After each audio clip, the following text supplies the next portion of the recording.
Hello, my name is Jyotika. A phrase that's been on my mind recently is one by the Irish poet W.B. Yeats, who said that myself I must remake. Myself I must remake. So the theme, the reality of transformation has been on my mind, largely because I'm going through a period of a lot of changes in my life. My father died recently, and there's been some other things that have happened, and I'm faced with having to transform myself to adapt to the changes, the upheavals that have taken place. And this Yeats phrase, "myself I must remake," has been speaking to me, has meant quite a lot to me recently. So I heard about a book by Amy Liptrot called The Outrun, and it's very much a book about transformation. So Amy Liptrot is a woman in her late 30s now, and when she was about 20, she moved from her native Orkney Islands, just off the north coast of Scotland, down to London, and she wanted to be a journalist and a writer.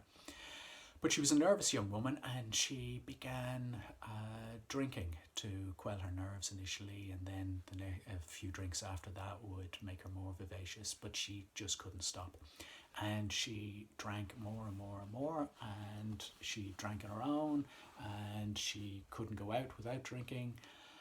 And it was every day, and it became more and more destructive. She lost most of her friends. She had a boyfriend who left her because of the drinking.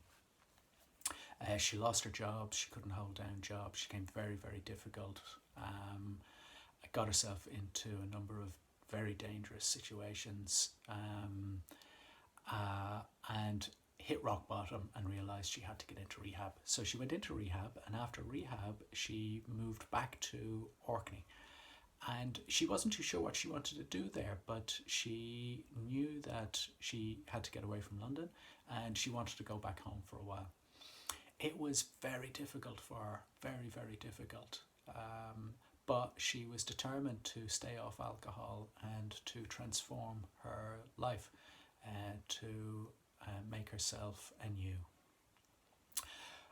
There was a storm one time in Orkney, as there's lots of storms, I believe, in Orkney, and a whole section of wall came down. So she began rebuilding this wall and finding out how to build these old traditional stone walls.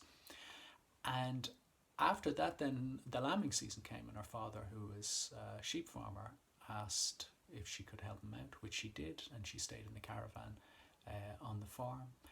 And then she got a job. She applied for a job tracking the corncrake, which is an endangered species of bird.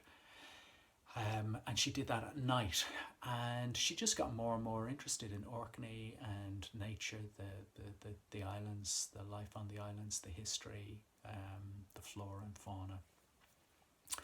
And she heard about a small cottage that's on a very small island in the cluster of Orkney Islands called Pape, and there's only about 70 people living on the island.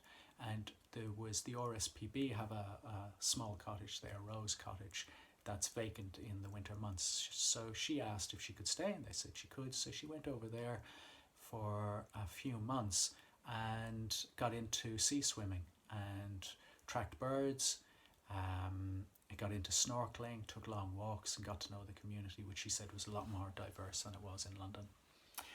And over time, it was about 2 or 3 years, she emerged out of her addiction and out of the empty, destructive, painful place she had really gotten into. It wasn't easy, but she stuck with it, and eventually, by the end of her time there in Orkney, she left feeling renewed and regenerated.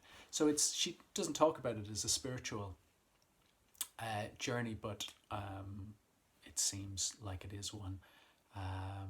You can use that language. It feels appropriate to use that language. There's an Indian ancient teacher called Vasubandhu who spoke about two currents in spiritual life: the current of withdrawal from worldly activity, and engagement with worldly activity, and we have to try to find a balance in our spiritual life. And Amy Liptrot's story is very like that. She withdrew from the conditions that led to her, gave rise to her empty, destructive, alcoholic life, and she engaged in nature, and through that, nature responded in a way, and she was regenerated.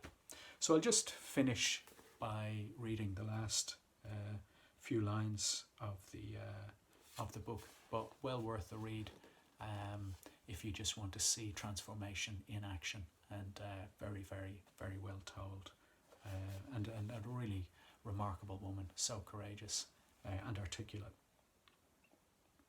Rain on me, strike me with fire. I feel like lightning in slow motion. I am 1 fathom deep and contain the unknown.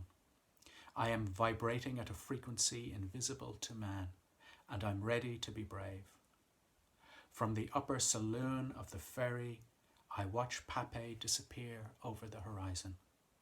The last 2 years stretch and glitter behind me like the wake of the ferry. The powers are churning inside me.